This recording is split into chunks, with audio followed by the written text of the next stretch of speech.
রাইতওয়ালি কিস্তি কীভাবে কিস্তি দেবো, কিস্তি আফিক অত্যন্ত যারা যন্ত্রণা করতেছে।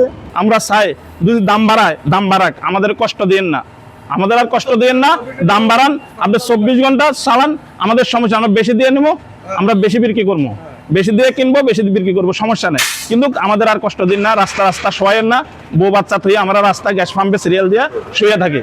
আমাদের বাচ্চা কাচ্চা স্কুলে যেতে পারে না, খরচ দিতে পারে না, বাজার করতে পারে না, আমাদের ফ্যামিলি চলে না, চলে না, আমরা তাহলে চলবো কিভাবে, খাবো কিভাবে? 11:30 থেকে এখনো আমরা বেলা বাজে 9টা, আমরা এখনো গ্যাস পাইনি। টোটালি আমরা এখন মনে করেন রাস্তায় সর্বহারা, কোনো গাড়ি চলতেছে না, মাইক্রো চলতেছে না, সিএনজি চলতেছে না, পিক আপ চলতেছে না, ওষুধের কাভার ভ্যান চলতেছে না, অ্যাম্বুলেন্স চলতেছে না, জরুরি কোনো সেবাই, বিশেষ করে সব সেবাই বন্ধ।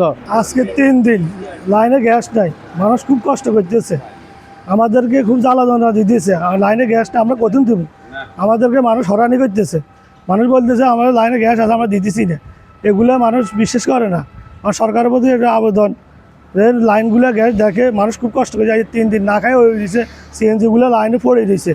বাস আছে 8-10 খান, মাইক্রো প্রাইভেট অনেক, আর 50টার উঁচা আছে। এখন এগুলো মানুষ বিশ্বাস করে না।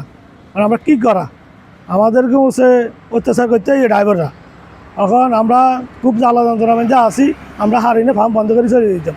বৃষ্টিতে কোথাও দাঁড়াইতে পারি না, ভিজি গাড়িতে বসে রয়েছি। এখন রাইতওয়ালি কিস্তি কীভাবে কিস্তি দেবো, কিস্তি আফিক অত্যন্ত জ্বালা যন্ত্রণা করতেছে। আর গ্যাসের কারণে মালিক জমা দিতে পারতেছি না, এবং কি চাইল্ডে নিতে পারতেছি না। খুব কষ্টে আমাদের জীবনযাপন করতেছি। নগদ নিয়ে এলো হার না মানা হার অফার। সর্বনিম্ন 10,000 টাকা রেমিটেন্স নগদে পাঠালে থাকছে স্বর্ণের হার জেতার সুযোগ। কালকে 4টা বাজে আসছি, আজকে গোটা দিন আমাদের গ্যাস নাই।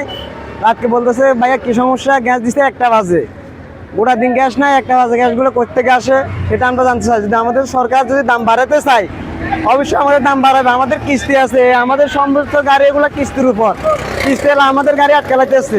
এখন আমরা প্রায় 200-300 গাড়ি এখানে আছে, বৃষ্টি হইতেছে, গোটা রাত বৃষ্টি, প্রচুর বৃষ্টির মধ্যে অর্গুমা। এখন যদি এইভাবে হয়, আমরা কীভাবে গাড়ি চালাবো, কীভাবে সন্তানকে চালাবো, মা বাবা চালাবো? এখন আমরা খুব কষ্টের মধ্যে আছি। গত 3-4 দিন পর্যন্ত প্রচণ্ড কষ্ট করতেছি আমরা নোয়াখালীর মানুষ।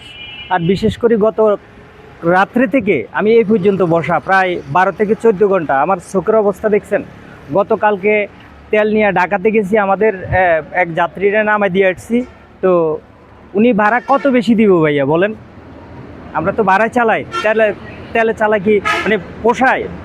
আচ্ছা আসেন, তো এই জিনিসগুলো আমি মনে করি সরকার দ্রুত আকারে যদি ইয়ে না করে, তাহলে আমাদের নোয়াখালীতে যারা গাড়ি চালায়, সিএনজি বলেন, ট্যাক্সি ক্যাব বলেন, হাইস, প্রাইভেট, নোহা থেকে শুরু করে বাস, এগুলো সবগুলা বিভাগে পড়ে যাবে। পাশাপাশি আমাদের যে যাত্রীরা আছে তারাও বিভাগে পড়ে যাবে।